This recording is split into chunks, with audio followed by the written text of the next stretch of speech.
Thank you, Mary Ellen. Mary Ellen Clark, ladies and gentlemen, our host for tonight. Good evening, ladies and gentlemen. Welcome to the February 2021 meeting of the Tallahassee Historical Society. For those of you joining us for the first time, I am Bob Holladay, the president. We hope you will consider joining the Historical Society. For those of you who have been here before, we welcome you back. On May the 20th, 1865, Brigadier General Edward M. McCook of the United States Army entered Tallahassee and accepted the formal surrender of Florida's capital, ending its participation in the Civil War. As part of the official ceremonies, the U.S. flag was unfurled, a band played the Star-Spangled Banner, a 100-gun salute was fired, and the Emancipation Proclamation was read from the steps of the Knott House. May the 20th became known almost immediately in Florida as Emancipation Day. And in Tallahassee and most of the state has been the occasion for commemorations ever since. It has never been an official state holiday, however. When the legislature got around to officially designating an Emancipation Day in 1991, it chose for some reason Juneteenth or June 19, which is the date enslaved persons in Texas were officially notified of the Emancipation Proclamation. Juneteenth is a catchy name, and Texas knows how to promote itself. Despite the fact that the 13th Amendment was not ratified until December, rumors have swirled that the U.S. Congress might make Juneteenth a national holiday, and that the Florida legislature might make it a state holiday. Though the feds haven't done anything yet, several weeks ago, State Senator Randolph Bracy and State Representative Travaris McCurdy did file bills to make it a state holiday. We invited both of them to be with us tonight, but they were unavailable. But we do have four people whom I suspect most of us know who have been leading the fight for more than a year to make May 20th the official holiday, not June 19th. They are organized and they are determined, and I have hundreds of emails to prove it. I will add this. The Tallahassee City Commission has made May 20th a paid holiday for city employees, and the County Commission has passed a resolution calling upon the legislature to recognize May 20th and for the U.S. Congress to recognize Juneteenth. Joining us is a stalwart friend of the Historical Society, Althemese Barnes, founder and former executive director of the John G. Riley House, and one of the most formidable people I know. Also with us is Clifton Lewis, curator of the historic L.B. Brown House in Bartow, Sergeant Major Jarvis Rosier. I think is it Rosier or Rosier? Anyway, Civil War Heritage Coordinator for the Riley House, and Tallahassee City Commissioner Diane Williams-Cox. Each of our guests has a very extensive resume. I hope they will forgive me for picking and choosing from it. Our format tonight is a panel discussion. I will ask each of our guests if they would like to make a short opening statement and then throw it open for questions and comments from the floor. Please use the Q&A feature for questions. You will need to have logged in under your real name. We will not accept anonymous questions. I would actually like to ask the first question myself, or a couple of questions to all of our panelists before I turn it over to Mrs. Barnes. Is this dispute over Emancipation Day primarily a historical one, a political one, or some combination of both? And how do you interpret the reluctance of Florida's political leaders to recognize a Florida event? So with that, I will turn it over to Mrs. Althemese Barnes. Put you on the spot first. Thanks very much, Bob. Of course, that is a very comfortable question for me, because from my perspective, it's all about history and its correctness. Those of us who care about authentic history, whenever we see that things are not fact-based, it does cause us some concern. I'm also what many historians would refer to in this instance as one of the primary sources here in this discussion, because as far back as when I first knew myself, I knew May 20th, 1865 to be a special day in Florida. Why?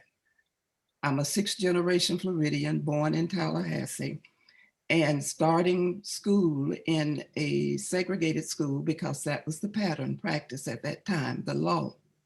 We were actually out on May 20th from kindergarten through fifth grade. And that was when the school system desegregated here.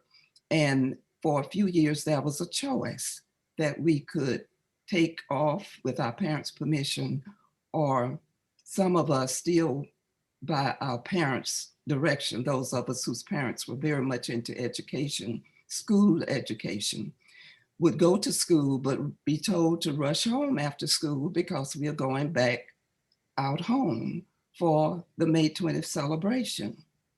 And that is what we did. Now, being in my very, very early years, I was not fully cognizant. It was a thing to do. It was a lot of fun, food, picnic, games, but we were always told that it was a special day and that it was the day when our elders at that time, were released from slavery. Now, to fast forward to why we are here today, why people have been getting so many emails and phone calls. Last year, the week of June 19, 2020, I opened the newspaper and there was an article that the governor was declaring June 19th to be a special day, and businesses were encouraged, asked to commemorate it by closing or whatever. Schools were asked to commemorate and do activities around June 19th.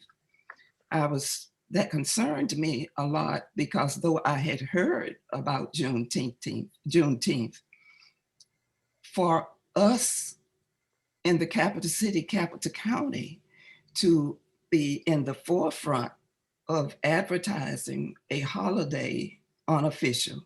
Businesses may close if you choose. So I contacted a member of the Riley board who was a branch manager. She was not aware of the May 20th. They got the word from the Capitol that they should close in commemoration of. So she did allow her employees to take off, but she got an education that day from me. And of course, she is not from Florida. So maybe that was a part of the reason. So with that, we started a research and found out, as Mr. Holladay said earlier, that back in 1991, one of our legislators had proposed it. It was accepted, made it through the legislature, and in fact, was even, as we looked farther, placed in our Florida statute, which is one of the highest official documents of our state. So we got a copy. I shared it with Commissioner Diane Williams-Cox, and right away we was, that is not correct, and we should not have this kind of blatant incorrect history in our Florida statute. So I think that spearheaded or energized or mobilized City Commissioner Diane Cox, and she pulled together 3 history days of history seminars. And one of them, and the other 2 as well, had an emancipation piece in there. So from that point, she met with the Florida Black Caucus, and we just, through the Florida African American Heritage Preservation Network, we have museums all the way from Pensacola through to Miami and spots in between.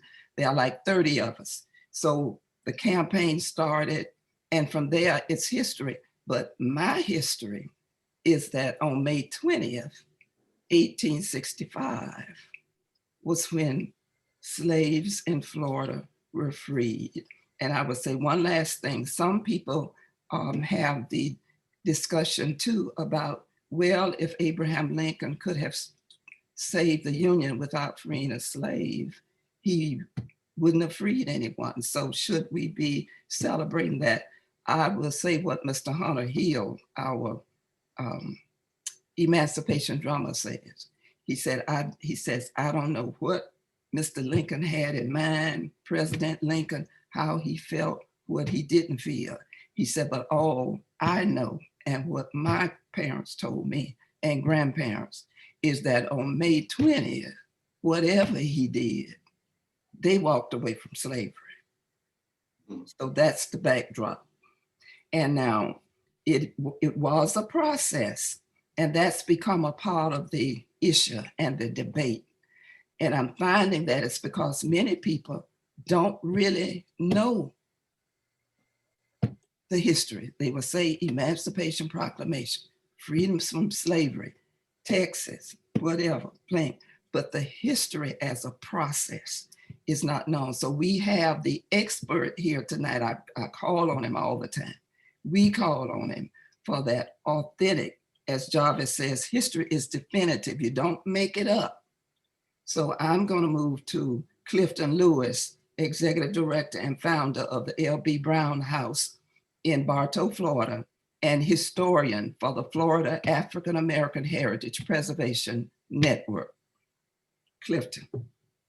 Thank you so much, Mrs. Bond. It's always a pleasure to be involved. As you mentioned, my interest is one of education.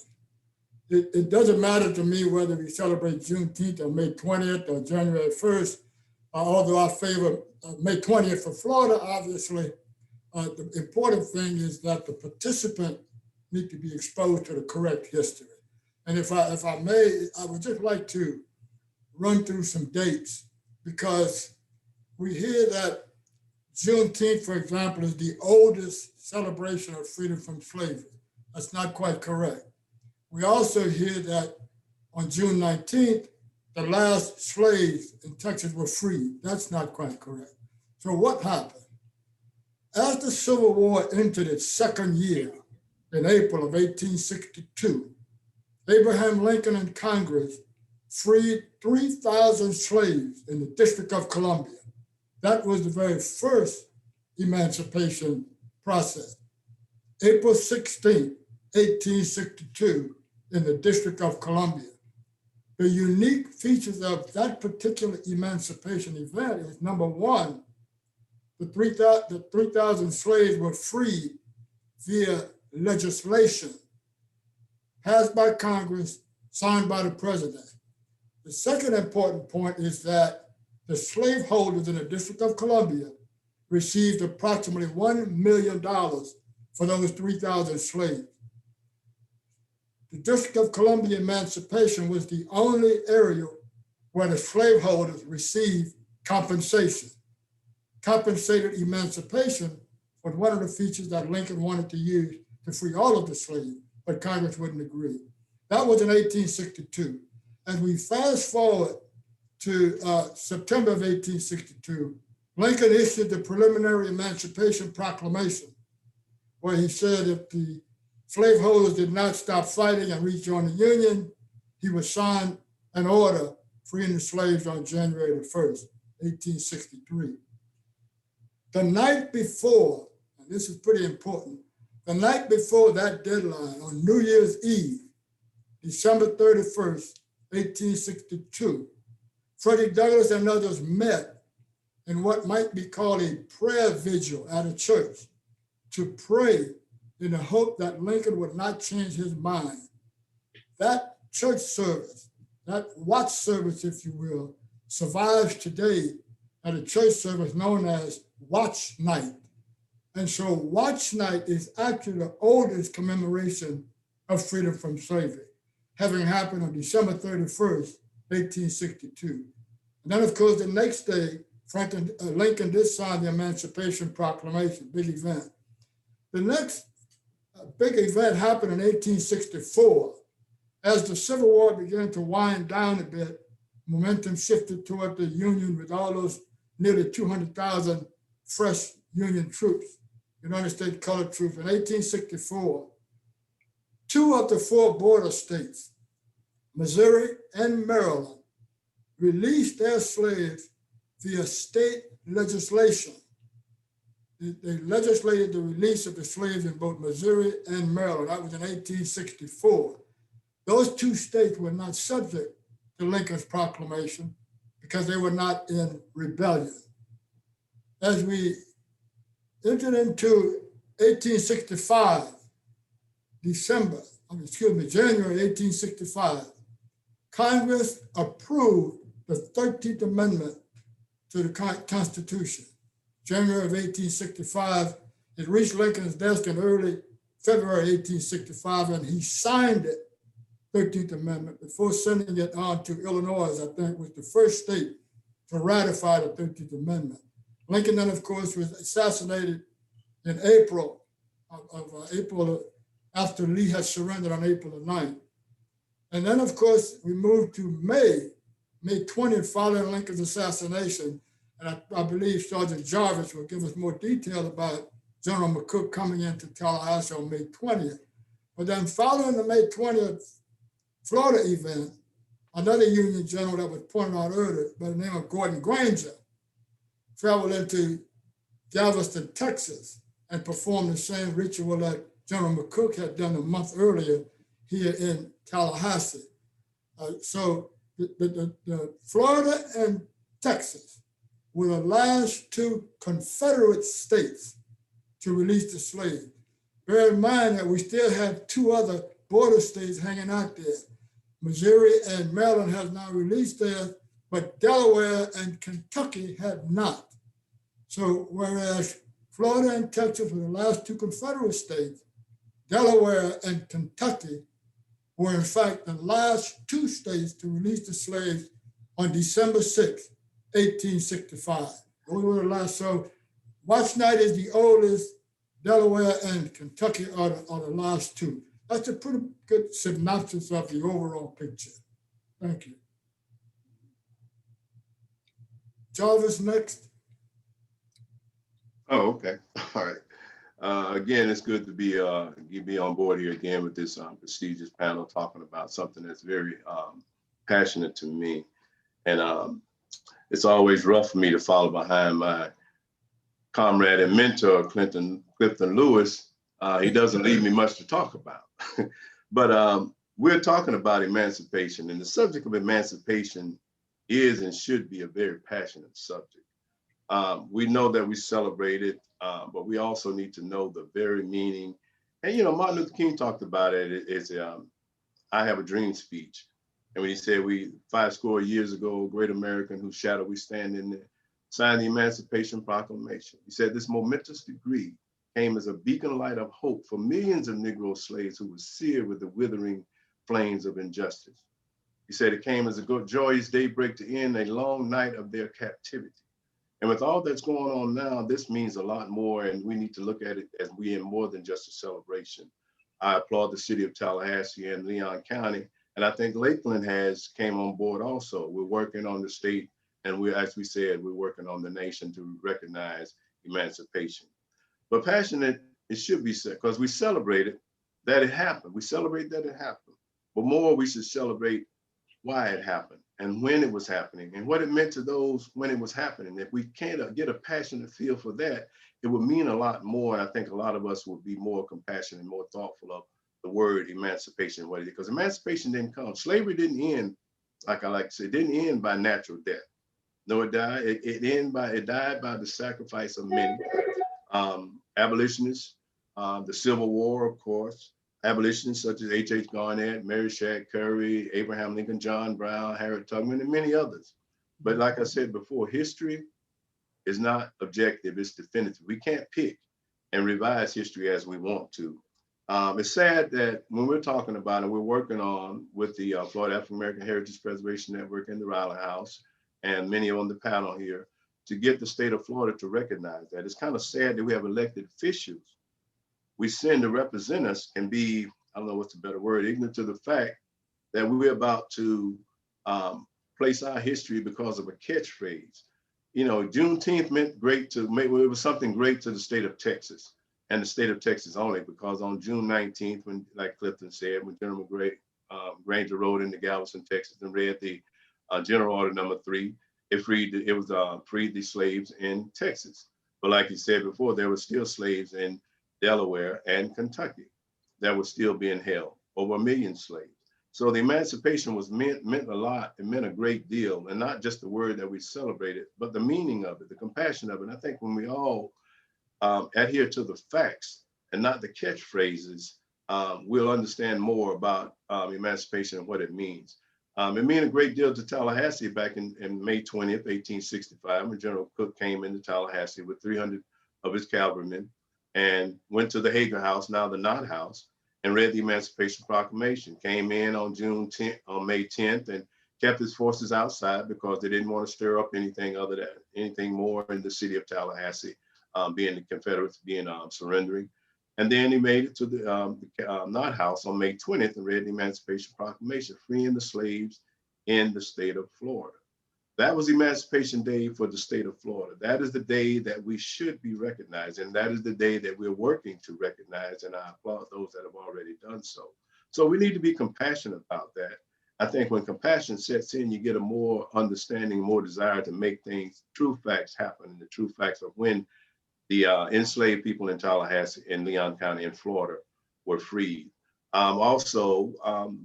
Clifton kind of talked a little bit about my group that I have, the 2nd Infantry Regiment United States Colored Troop Living History Association, is an organization that formed 10 years ago, where our mission is to preserve, protect, promote, educate, and interpret the accomplishments of over the 209,000 African Americans who fought for the Union. Some died, some gave it all. Over 68,000 gave their life. So we have to, when we tag the word emancipation, we should look at it wholeheartedly and the meaning of it and what it meant. We have to get that feel of what it felt back on May 20th, 1865, when you were told that you were free. So as we talk and as we could discuss it a little bit more this evening, we have more to say, and we're talking about emancipation. So I just want everybody to get the feel, just kind of, if you can, just feel like you were there when it happened, and the freedom, the thought, the process that you felt when you became free, especially with everything that's going on now with our equal unjust and our protests and things that are happening now. We've come a long ways, but it shows that we still have a long ways to go. Excellent. Thank you. Thank you very much. Commissioner Cox, would you like to speak? Yes, I would. Thank you for this opportunity. Let me just start out by saying freedom ain't free. We've heard that often, but even today, freedom ain't free. And we need to understand that we now have the knowledge and the means to know our history, to teach our history, and to live our history. It is important that in this day and time that we leave a legacy of our history. Be it for our local historians like Ms. Barnes and others who have thought and educated and provided us with this history so that we know what our history was so that we can pass it forward. It is important, I believe, to all of us to teach it so that our children will know their history.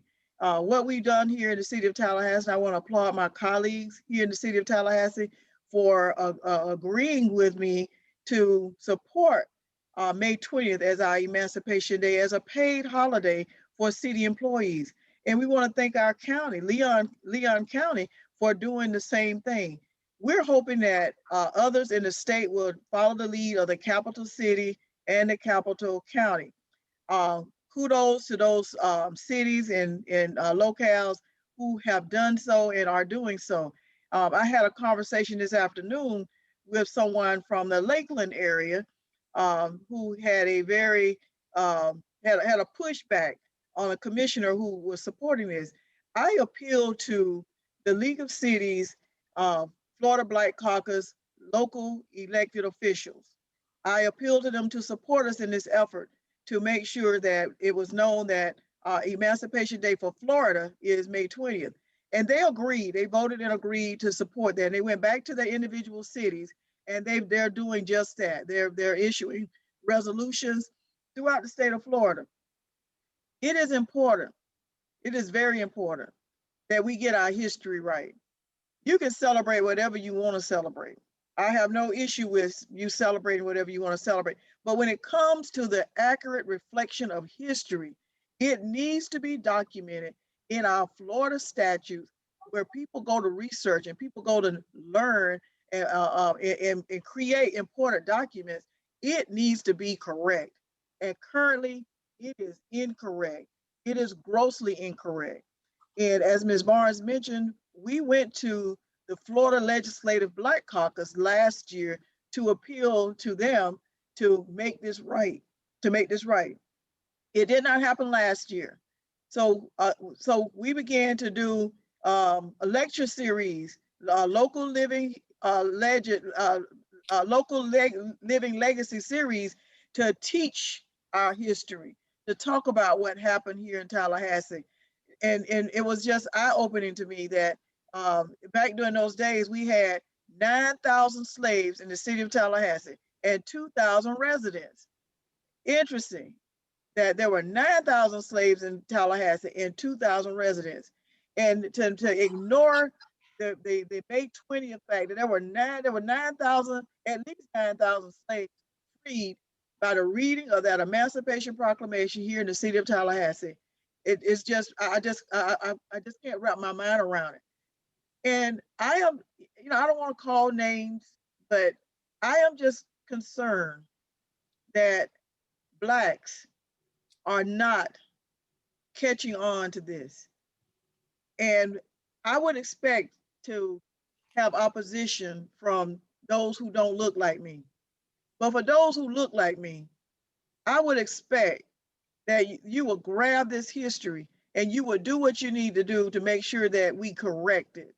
So I'm appealing to politicians, elected officials, historians, and anyone who has an interest in history being correct to let's galvanize and make this happen. This needs to happen. It has to happen. And we will continue to push. And as you said, Bob, we're organized. There's a great network of folks out there, but this should not be a heavy lift. This should not be a heavy lift to correct this in the Florida statutes. We just like the impeachment managers, we have made the case. We've provided the evidence that is needed. We brought expert witnesses. We have documentation. We have newspaper articles that have been provided to us from the 1800s through the early 1900s of celebrations in the various communities around the state of Florida where this celebration occurred. So I'm encouraging everyone to join us in this effort to correct our history so that the history that goes forward will be the right history and so that we can all come down on the right side of history. Thank you. Thank you, Commissioner. I have another question before we throw it under. Does anybody know how it was that Juneteenth just sort of swallowed up everything else as far as emancipation? I mean, I don't get that. I mean, Texas was smart. They made it a state holiday and they created celebrations and festivities around it. And other states began to adopt it. And that's fine. Not for Florida though. Florida was May 20th. Yeah, when Texas made it a state holiday, like Commissioner Cox said, they were smart to do so. But the other states were not smart to fashion their history Right. behind Texas. You know, some of them looked at it as another chance for another picnic, another cookout or whatever, which Texas did. They celebrated with holidays and cookouts and things of that nature there. Juneteenth became, I guess I say, a catchphrase. It rings Juneteenth, Juneteenth. So that just rang across the country, and everybody seemed like they just forgot about their own state history. And you know, this is not, you know, we say that it's like Florida is trying to get a statue going. They say it's an untruth. It's a mischaracterization. It's a falsehood. No, it's a lie. I mean, to be straightforward, why would you passion your history around someone else's history when you know the facts? And like that, Commissioner Cox and Ms. Barnes has said, they've worked diligently with us and others to make this fact known, and you still want to move forward with it. So pretty much it just became Juneteenth, which is a serious holiday for the state of Texas, being one of the last of the 7 states in rebellion to abolish slavery. But you know, that wasn't the end of it. And then I think the statute is also stating that it was the end of slavery. People are saying that it became the end of slavery on June 19th, which is not true. It did not become freedom for everyone until the 13th Amendment. And then it has some flaws in there also when you talk about involuntary servitude and crimes and blah, blah, blah. But we can get into that. But that's pretty much where it came from, as a catchphrase when Texas started theirs. And it meant something to Texas, but not to anybody else. Is the biggest impediment that you all have run into just a lack of knowledge, particularly among young people, as to what May 20th is? Just people just don't know? Let me comment on what Jarvis just mentioned. Sure. Yes, lack of knowledge. As a native of Louisiana, next door to Texas, I can recall the late 50s and 1960s, relatives coming down from Texas on June 19th to celebrate something. I had no idea, and I don't think they knew either, but it was a state holiday. Everybody was having a great time, and then 2 weeks later, they came back celebrating July the 4th. So they had 2 holidays. During my time in school, the only 2 history lessons I can recall was a lesson on Joe Louis and one on George Washington Carver. There was absolutely nothing discussed about the Civil War and Emancipation. So yes, there was a lack of knowledge, and Texas recognizing the tourism value to having people come in to celebrate, they promoted the heck out of Juneteenth. And so people not knowing the difference, oh, that's when our people were free. And so we latched on to it. And now it has gained a lot of traction, you know, and I'm sure people are going to continue to commemorate it. And let me just mention, for those sitting out in the hinterland, we understand as we throw out these dates, you know, May 20th and June 19th, that nothing was absolute. Even after Delaware freed the slaves on December 6, 1865, keep in mind, Delaware did not ratify the 13th Amendment until 1901, almost 40 years later. Indeed, Mississippi didn't ratify it until 2013, several years ago. So it was a long process, and some would argue that it continues until this day. But yes, it was a lack of knowledge, and it has gained a great deal of traction. And you know, we need to protect that. Althemese said, folks who want to commemorate Juneteenth, that's fine. Just present the correct information. As Beth Lasivita, one of someone who's very passionate, as she says, it's almost like the United States celebrating, what is it, Baptiste Day in France as our day, holiday in the United States. It's almost that disjointed when we continue to want to not, you know, resist making the corrections or what have you. And then often I hear discussions about, well, why aren't we teaching Black history or African-American history? It's been in the statute for 20 some years, but, and that's true, we do need to teach all history, but why be a great proponent of that? And some people who are saying it are actually on the governor's task force to teach Black history, but then find it so difficult to correct this very important piece in our own state. There's some incongruence there, and don't know where the conflict Clifton, you mentioned the tourism value. That's fine. If someone is in a pipeline, we have activities that we are in a pipeline with the city and the county and things that we do that they give us some funding for, that's fine. But on the record books, the Florida statute, and our governor, I'm sure would like to be correct. And when he puts out his resolution 21, 22, would want to be correct with the date for his state, which is Florida. I actually had a legislator who said he went to Juneteenth commemoration last year. He didn't know about Florida. That's okay too, but once you know, from where I see, there's an obligation to do something about it. Mary Ellen, do we have any questions in Q&A? We do have a new question.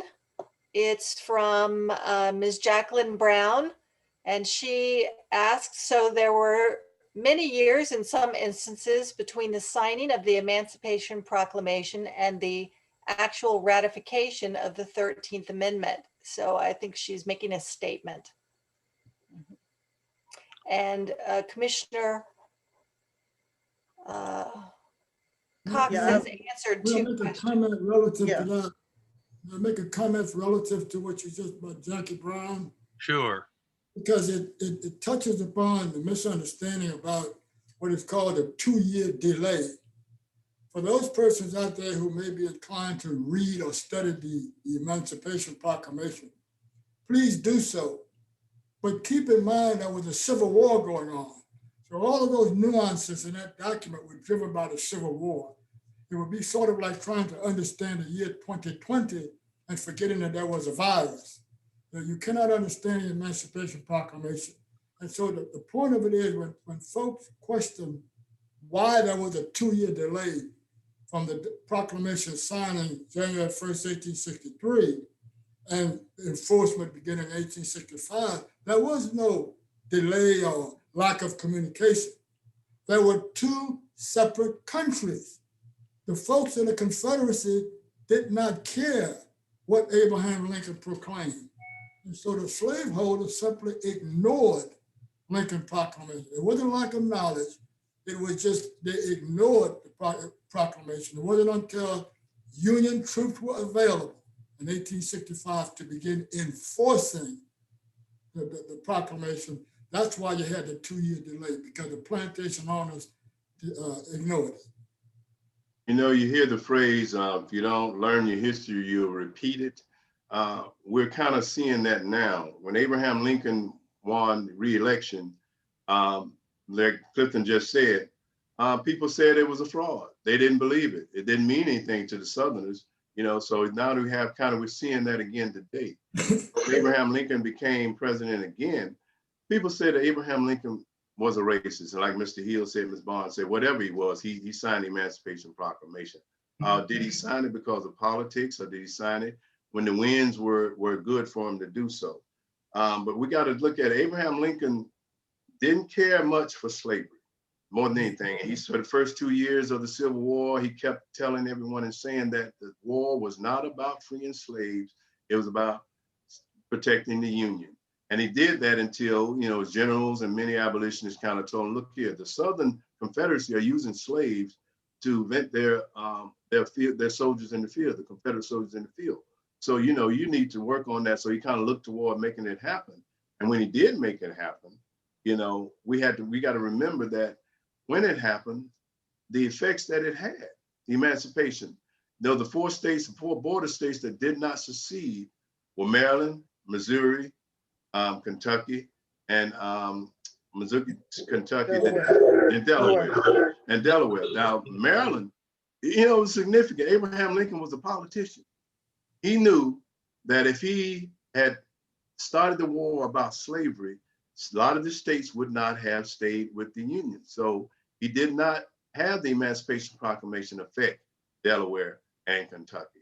So that way, if Maryland had seceded from the Union, the US government would have had to move, evacuate Washington, DC. So Abraham Lincoln was a politician. He did not pretty much believe in equality of the races, but he was a test to slavery. So at the end, he was forced to emancipate the slaves, which was a war document. He could have only done that because of it was being a war document. And have a war, you got to have an adversary, the Union and the Confederacy. So he used that as a political strength as well as a strategy to end slavery. So yes, the Civil War, people say that the Civil War wasn't about slavery, it was about states' rights. But what are those states' rights? Those 11 states that seceded was, the ordinances said was about slavery. So yeah, just another point. And if you and to piggyback on that, the ratification of the 13th Amendment of the Constitution occurred after the death of Abraham Lincoln. So on December 6th. So, you know, it could have very well have died with him, but there were states and there were other politicians who knew that this was the right thing to do to keep the country together, to move forward with commerce and those kinds of things. So they got enough states to come together to ratify that 13th Amendment, which freed those slaves in Delaware and in what was the other, Kentucky. And so if we're going to celebrate a national date, then Juneteenth is still not the date. The national date should be when slaves were freed through the ratification of the 13th Amendment, which is December 6th. And this past December, we actually did a forum, including the chairman of the board for NAACP and many of the folks here. We had a forum to talk about that. And if you want to have nationalize this, the date to use to nationalize it was when all slaves were really, really free by the Constitution. And there's a question that was asking whether we were planning to mark it May 20th. See, here's my feeling on it. There is no plan. I have no plan to market it because it is history. It is not about having another party. It is not about being a catchy phrase. It is the day that our ancestors gained their freedom. And it's a celebration. And if you come to Tallahassee, we weren't able to do it last year because of COVID, but if you come to Tallahassee through the years, there's a big celebration in the park, celebrating the freedom, our freedom as we knew it. You know, there's a reenactment with General McCook and the colored troops, and then there's a big festival in the park to celebrate the freedom, much like what happened back when this occurred. I think that we lose touch and we lose sight because we are so free now in so many ways, but yet we're still in prison in so many ways. But we're so free now that we forget what it meant to our great grandfather, great grandmother, to know that they didn't have to rise up and go into those fields and do these things, and they weren't going to be whipped, and their children weren't going to be ripped away from them anymore. That's what freedom is. That's what it was for them, and we should never forget, because be it not for that, we wouldn't have or enjoy some of the things that we enjoy now. Now, from the freeing of the getting their freedom as slaves and working their way through civil rights to where we're still working out for social justice, freedom ain't free. We're still having to do things to be free.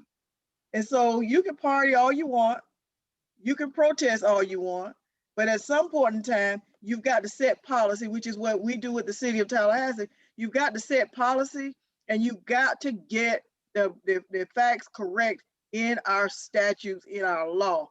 So party on, but let's handle our business and get our history correct. And I would like to add to that, one county that we forgot that I do want to mention is Lee County, Fort Myers, because they also last week approved a resolution to clarify Florida as the Emancipation Day when slaves in Florida were freed. And one other project that's come to mind that Tallahassee Historical Society, I'm sure has been a part of as well, is the Memorial Project that is to promote social justice and healing. As we speak about the freeing of slaves, the healing process starts where the sin began. That was one of America's sins. And it wasn't perpetrated by Black people. There were others at the helm. Whites were the slave owners. So if we are going to do social justice and healing, we need to be together around topics like this where we educate people, a lot of grown people, but children as well. That's where we get some of the groups that we see out there now, I believe, involved with the impeachment that we see the groups coming. Maybe if they had benefit of this early history, these early sins, not to blame anybody or cause bitter feeling or whatever, but just to have an understanding of that foundation, that root history, and how we rose from that point together to where we are now, and try to just keep everything balanced so that it doesn't go way over to the right and way over to the left, that people are just, yeah. And if I might add there, I see a point, a comment in the chat about how do we get this into our educational system. There's a law in the books, it's been on the books 25 years last year, that has not been enacted in all 67 school districts in the state of Florida. And that is that the teaching of the African American history. It's Florida Statute 1003.42. African American history is supposed to be being taught in the pre-K through 12 school system. In 25 years, I think there are 9 counties that are doing it. 9 of the 67 that are doing it. So to teach it, we've got to get our school districts engaged, and not just involved in Black History Month, because Black history is 365. I'm Black all year long, and I'm trying to make history all year long. So we've got to teach this history. When I was coming along elementary school, it was 1 week long. So we've got a month. Now we need to go to 365, and it needs to be taught. It needs to be integrated into the curriculum of our school system. And there was another question asking about doing something at the national level. I will tell you that Mrs. Barnes is very well connected. Mrs. Barnes has reached out directly to Dr. Lonnie Bunch. And for those of you who don't know who that is, that's the National African American Museum in Washington, D.C. So she has direct contact there, and we're doing some things to try to get this information corrected on a national level. But what we learned was that we had to back up and let's get it correct on a state level first. You know, you can't go fix everybody else's problems until you clean up around your own front door. And so that's what we're trying to do with our Florida legislature. Of course, we're here right here in Tallahassee, where the Florida legislature meets. And we're trying to work with our legislators to try to correct this in history. And I am convinced that we're going to get it done. We're going to get it done.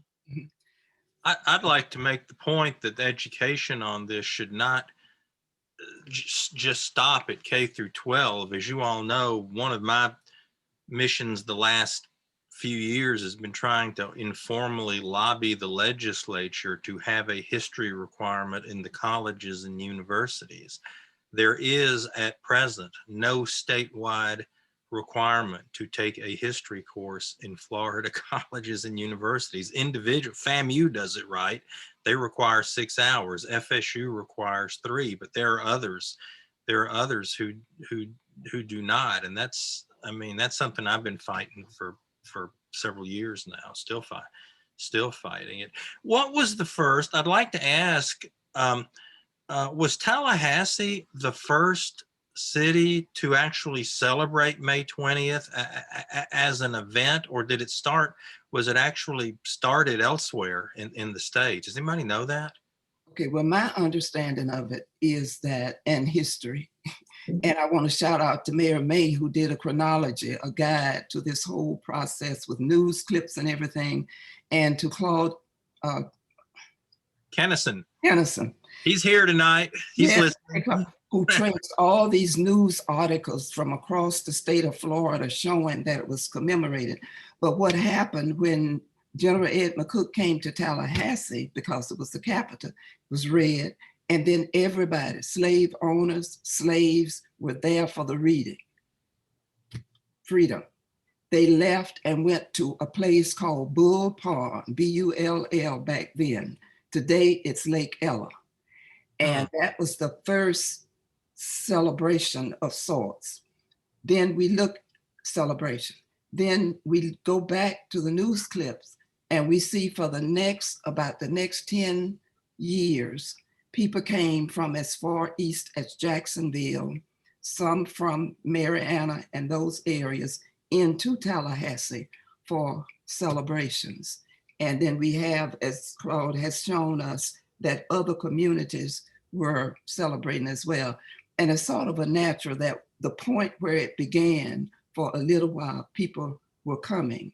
Now, I would say that probably farther down the state, you're a little getting away from the cotton fields and that black belt. So it might not have been as fervent as up in this area of the state. But the commemorations, I call them, couldn't be celebration, go as far back as May 20, 1865.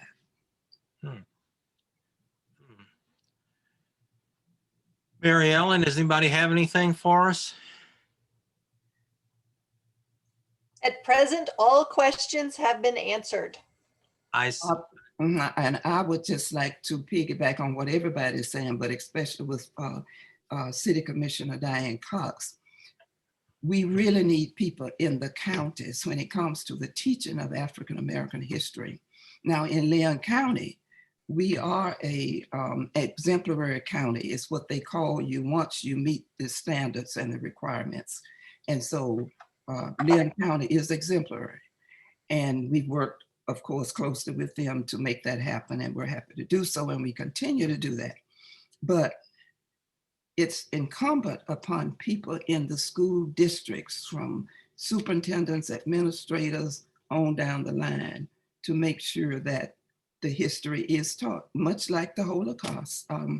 We have funding that comes through Department of State as a recurring for the teaching of the Holocaust. So we need to look at the African-American piece equally important. When you look at the state of Florida, any parts of it, the African-American blood, sweat, inventions, etc., were there. If I may, before we close out, I think it's important that we put this on the table. We hold these truths to be self-evident, and all men are created equal. Those were nothing more than sounding brass and tinkling cymbals. As long as this country held over 4 million human beings in slavery, the nation was born with the birth defect. And so emancipation from slavery did not only accrue to the benefit of Black folks, it freed this country to be all that it can be. This is why in 1863, when Abraham Lincoln penned that beautiful Gettysburg Address, he had, Jarvis, he had resolved by then that nation that was born with the birth defect would become this nation that would be born with a new birth of freedom. That new birth couldn't have happened until the 13th Amendment was ratified on December the 6th. So we're talking about American history. And this is why it ought to be taught, so all of the children can understand this. Thank you. Yeah, I mean, when the Gettysburg and Cliff, I love to hear you when you say that, when you recite that. The Civil War, if it were not for the Civil War, I think there were many abolitionists. We all heard of the story, some have, of John Brown being a martyr. John Brown said, "The crimes of this nation shall not be purged away except by blood." He was pretty much prophesizing the Civil War. And it took a civil war to end slavery, to end the abolishment, bring about the abolishment of slavery. You know, just some things that, like, Florida was so entrenched. When Florida seceded, just some information, seceded from the Union in January 10, 1861, there were 140,000 population. Florida was 45% African-American. Leon County was 73% African-American. But the numbers were 140,000 in the state of Florida, with 62,000 of those being enslaved. The numbers in Leon County were 12,343, with 9,089 enslaved. So the Emancipation Proclamation meant a great deal in the state of Florida. At the end of the Civil War, Governor Milton, who said, and quoted, was saying that death is better than union, went back to Marianna and committed suicide. So that's just how entrenched the state of Florida was. That's why it should be such passionate that we remember the Emancipation Proclamation and what it meant back then. And Ms. Barnes mentioned at Bull Pond, which is now Lake Ella, they celebrated that, I think, if I'm correct, Ms. Barnes, in 1867. They didn't celebrate in 1866, but they wanted to make sure that it was correct, if I'm quoting that right. So it was passionate back then, and we need to have that passion now. As long as I can remember, we've been celebrating May 20th here with the tying of the maypole, the May 20th celebration. That's why our unit does a Walk Through Living History festival. We do a parade. So the 20th of May has been celebrated here, but it needs, when you know better, you do better. Education is the key. Education is the key, and it's not like Bob said. It's not forced on you. You got to want to know, and when you know, you got to do better. And going back to our purpose is making sure the state of Florida correctly documents our history on May 20th, 1865. And I just have to say, Clifton, please say that about what Frederick Douglass said about if we forget this day. What, say If again we now? forget this day, what Frederick Douglass had to say, was it he or Franklin? John Hope. If we About forget, the Emancipation Proclamation? Mhm. Dr. John Hope Franklin said that the Emancipation Proclamation is seldom remembered and widely misunderstood. Is that, yeah, it's just not understood. You know, for example, we mentioned Lincoln's trickery and all. The Emancipation Proclamation was a war power act. Lincoln called it an Emancipation Proclamation, but it was an executive order. It was the first time a president had utilized the War Power Act. And so the reason why he excluded those 4 border states is because he was actually confiscating property from the enemy. Those 4 border states were not in rebellion. They were not the enemy. So the Emancipation Proclamation could not apply to them. You know, he mentioned that he closed the document, and I would leave that with some of the viewers. It said, and upon this act, sincerely believed to be an act of justice, warranted by the Constitution upon military necessity, I invoke the considerate judgment of mankind and the gracious favor of Almighty God. I don't think the Emancipation Proclamation applied to Tennessee either. That's my home state, and I think that's because it was occupied so early by Union forces. I'm glad you mentioned that. The document that survives is the preliminary Emancipation Proclamation. You're absolutely correct. Just moments before, hours before Lincoln signed the Emancipation Proclamation on January 1st, he added the state of Tennessee to be excluded, because that was the state of his vice president, Andrew Johnson, and they had come back into the Union. So yeah.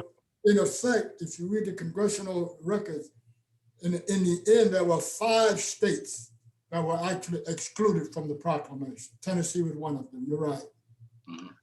Well, let me ask you all this as we begin to close, and I sort of hesitate to ask this.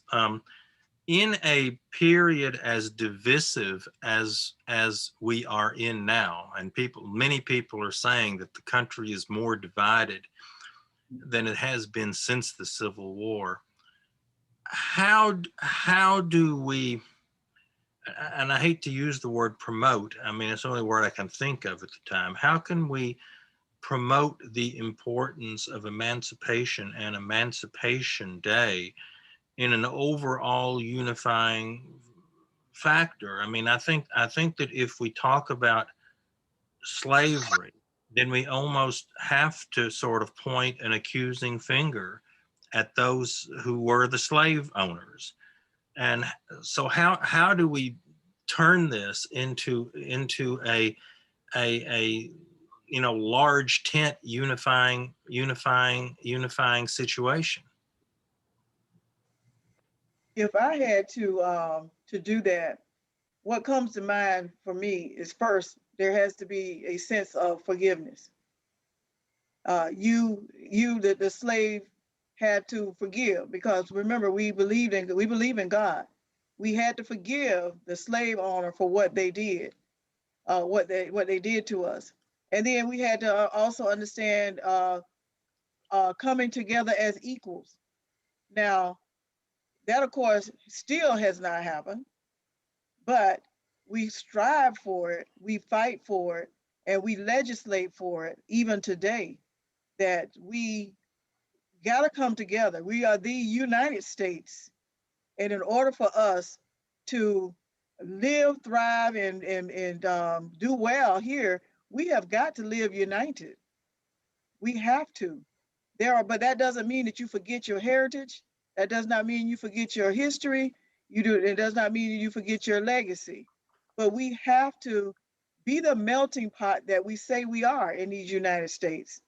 And we must come together. But it begins with, as Ms. Barnes says, you have to go back to the scene and you have to forgive so that you can move forward. Otherwise, we're going to stay stuck there angry. And education is a big part of it. And that's what we're trying to do with the emancipation effort. And I will say that we have, it's not just Black people pushing this. Someone wanted to know, well, this is a Black person's fight, so why are white people in it? No, all of us, when we see QAnon and the other groups and in whatever that other group is, some education, I think, around how America developed, and not for anger, not for blame, not for whatever, just so people can have the correct understanding so they won't follow every. Yeah, I think sometimes. Go ahead, Jarvis, I'm sorry. Yeah, I think education is without a doubt the key. And a lot of times you have to put people in those instances. Like at the Raleigh House, we do the blended lives, where every fourth grader in Leon County comes through and gets educated about African-American history, which is American history. We should always remember it as such. But when you're speaking to a different diverse group, a younger group, when they're not fidgeting, you kind of put them in that place. Now, we've all saw the movie Glory. A lot of times, that was many times, first instance, people knew that African-Americans ever fought for the Union. But if you remember when they were sitting around the fire and they were saying a prayer before they went, they did not know. They did not have a clue, but they knew that they had something worth fighting for. It's better to die free than to live a slave. They knew that there was something worth fighting for, and there was worth something dying for. And there's a soldier's prayer that was done with the 103rd USCT with Colonel McKee, forget his name, forgets me right now. But if I may say that, it said, "Let me live so that when I die, I might have manners, and I will know what to say when I meet my heavenly Lord." It said, "Let me live with the Bible in one hand and a musket in the other, that if I should die at the muzzle of the musket, I shall know that I had my blessed Jesus in my hand and I had no fear." It said that I left my wife and little children in the land of bondage. I hear my little ones cry to their mother every night, "Where, oh, where is my father?" But when I die and the blessed morning rises, my feet shall stand in thy glory, O Lord, and I shall see my wife and little children once again. When I say that to the kids, it puts them in that position to say, wow, that could have been me. So we have to educate people. We have to put them in that perspective and make them feel what we're talking about. So a lot of times education, all the time education is the key, but we have to work with how we get that education, how we get that across to different diverse groups. And that's just one instance I wanted to talk about. And that's the passion. Commissioner Cox's comment about forgiveness. Althemese like these quotes I know, and Frederick Douglass spoke about forgiveness. He said he was all for a generous forgiveness, but he added, may my tongue cleave to the roof of my mouth if I ever forget the difference between those who fought for slavery and those who fought for freedom. And so forth. Yes, we must forgive, but we don't have to forget. Amen. Amen. There's a spiritual passionate portion there that we have to cling to really get the effects of where we're coming from and the importance of making history correct. And that's all that we are about. We are not trying to change anybody's patterns or events or whatever, but just know it and feel it and do it because this is what happened. Althemese, is the network going to do anything special to try to facilitate education around the state? Is the Florida network going to do anything once this pandemic died down? Well, what have been trying to do is get people, in their different states to utilize the educational materials that we put out in our venues to promote that history. Now, of course, when the pandemic goes away, and if we can get this emancipation in the history book, of course, there is a commemoration that takes place up here in Tallahassee, but we even say there, it's not a thing about coming to Tallahassee because there is an expense, but we have people who do what they do back home on May 19th, May 20th. Some do May 19th so they can get up here for the statewide celebration, which is the Florida Network and the Museum of Florida History combined. But as we are saying, if we can get our leaders to help us correct this base piece. This is a base piece of the history. It's down here, it's right there. Anything else you can talk about, inventors and whatever, but you need to deal with that root. And once we can get that done, of course, we would escalate or, expand or whatever we need to do to Commissioner Cox through all of our contacts.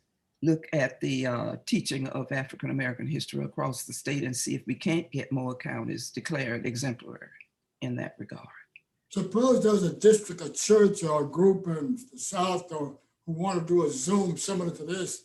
Do we have some folks who will be willing to answer questions on a Zoom hookup for some other group around the state who might do a Q&A just for, say, whatever other county? Is that possible? For something like what we are doing here to be done elsewhere. Sure, yeah. I'm going to interrupt at this moment and ask, I see that we've got several questions and statements, and I'm going to ask Mary Ellen to present some of these things before we run over too long. So Mary Ellen, take it away. Thank you, Bob. We have some excellent suggestions from Beth La Savita, and she starts with asking, is it a good time to have the Tallahassee Historical Society vote to commit to adoption of a resolution in support of May 20th as the official Florida Emancipation Day and December 6th as a national day? She goes on to point out that the COCA has sent letters to local and state legislators, the governor, and the Florida Congress urging them to support May 20th and December 6th.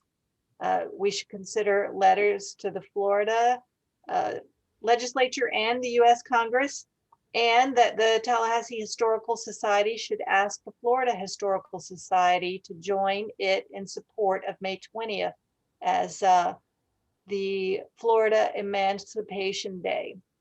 I think that's an excellent suggestion. We just had a board meeting on Tuesday night, but I know Beth, and I will bring this up as an item at our March meeting, and I'm fairly confident that we can twist a few arms and get the board to support such a resolution. I mean, all of them are listening tonight, so I guess we've broken every sunshine law there is, but we will bring it up, certainly. Any questions out there for us? We do have another question from someone who says that they were raised in a small Michigan town, and it was not until they moved to the Tallahassee area that they ever saw a Confederate statue, which surprised them, yet they don't recall seeing emancipation statutes in the South. Do you think there should be emancipation statutes to help commemorate the emancipation dates? This to our panelists. Yeah, I'll turn that over to the panelists. Well, I would say, first of all, there should not be any Confederate statues. In this day and time, we're finding that people are beginning to revisit that, and some of those statues are coming down. I know that there was one over in my hometown of Quincy, just west of Tallahassee, where they were able to bring a Confederate statue down. Now, the ones that you're seeing in Tallahassee I believe are the ones that sit there on the state capitol grounds. And of course, that's a state issue, and it has been brought up, and it has not been dealt with, but that is a state issue. There has been rebellions against it, but they remain. There have been other statues like at Florida State University that have been removed, but the ones sitting on the Capitol grounds, the state of Florida Capitol grounds, have not been removed. As far as an emancipation statue, I guess at the appropriate time, under the appropriate situations, it might be. But first, I think we need to have a clear head and a clear mind on what's behind it. We have to get that, what we're trying to do right now. Well, you know that the legislature, several years ago did commission a slavery memorial for the Capitol grounds. I don't know where that is in the process, but it did authorize one. I don't know what an emancipation statue might look like. I would prefer to say that first thing would be first. I think we would probably need. I know we would need an emancipation statute, if I'm saying it, not maybe for a statute, because we can erect a statue, but if we don't know if they're not educated to know what it means, first things first, I think an emancipation statute from the state would precede a statute. Right, and you then said the Florida state statutes on the books, right, as opposed to erecting a statue. Opposed to erecting a physical statue, I think we need to get the legislative statute in the Florida legislature about Emancipation Day in Florida. And then that plate can also be placed on a statue anywhere, but then at least they know what the statue is and what it means. Let me mention that there is a Emancipation Park in Washington, D.C., and there is a natural emancipation statue. It's beginning to generate some controversy because people don't understand it. It shows Abraham Lincoln, I think it's in Southeast Washington, D.C., shows Abraham Lincoln with a black slave kneeling in front of him, and Lincoln is removing a cloth from his eyes. It's like he's emancipating him. There's a suggestion that is disrespectful, but the people who are complaining are not aware that Frederick Douglass actually dedicated that statue, and the freedmen themselves raised the funds back in early 1870s, whenever it was. The freedmen had that statue installed. By today's standard, it does appear to be subservient, but for 1870, it was quite an achievement. So the point is there is a national statute, and I guess that probably needs to be a committee. And my guess is President Biden, with his commitment to doing something, will probably commission a committee to look at these things. It probably needs to be in Emancipation Park in Washington, D.C. Yeah, there was an exact copy of that statue in Washington, in Boston, and they took it down this summer, which is an ominous sign, I think. Yeah, we don't want to do anything that will make it worse, not right now. Right. We understand. Well, I want to thank every one of you all for honoring us by being here tonight. I think this was a very good discussion. You all are doing, I think, very important work. And yes, to answer my friend Beth's question, I think that I will bring that up to the Historical Society board at our next meeting, and we will be in touch on all of this, and we will offer every support I think that we can. So I thank all of you all for coming. Our next meeting will be on March, let me look at the date here, March the 11th, I think, will be our March meeting, and our speaker will be Wendy LaQuasto, and she will be speaking about women in the legal profession in Florida. And you all know that there are more women in law schools these days than there are men. There is at present one female lawyer on the board of the Tallahassee Historical Society. And if things go as planned in May, there will be 3. So we will finally be getting adult supervision. So Bob, do we have time for one last question? We have yes, one unanswered. Sure. Our esteemed member Claude Kennison asks, what do you think of having a marker for where the slave market was located in Tallahassee?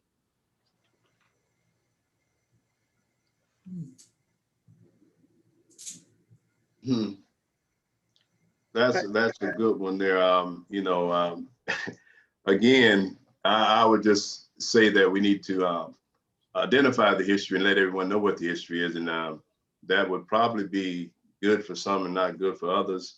To remember a slave marker, I would rather see an emancipation marker before I did see that. But just education is the key before you place anything anywhere.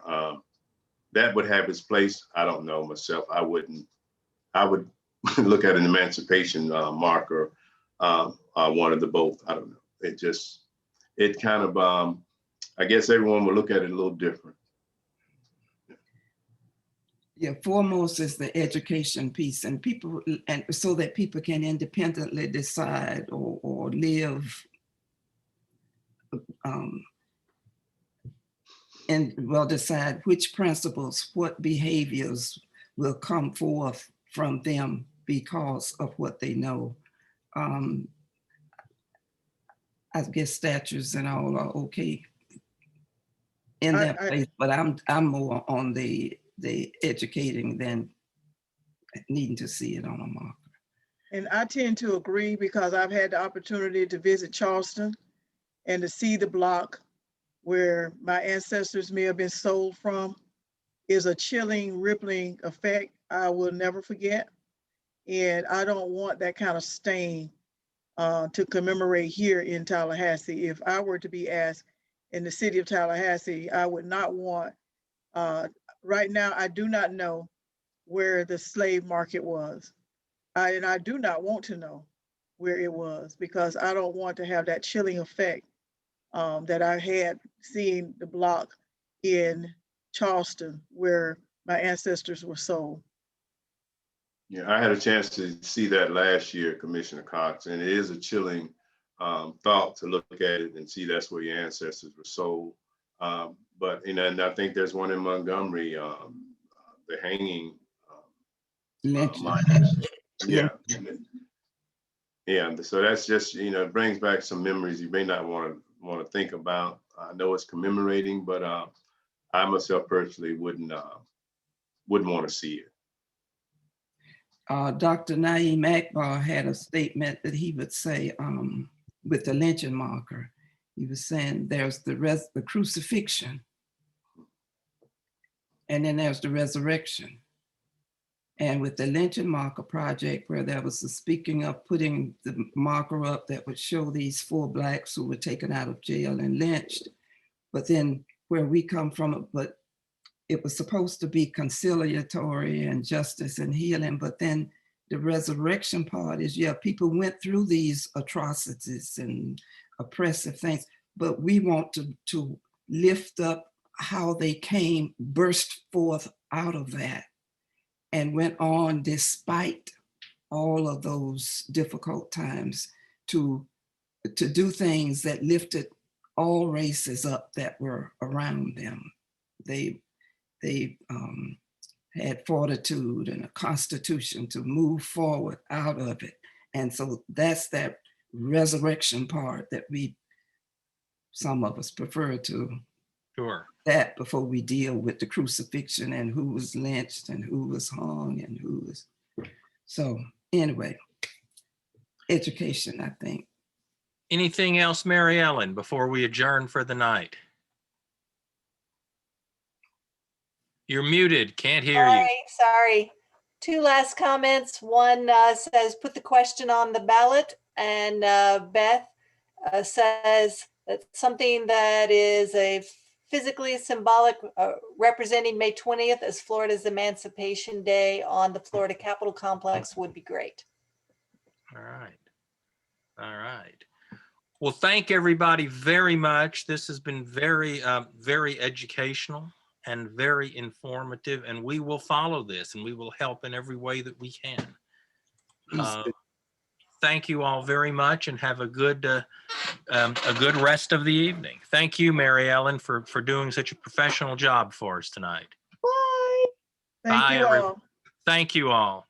All right. Bye-bye.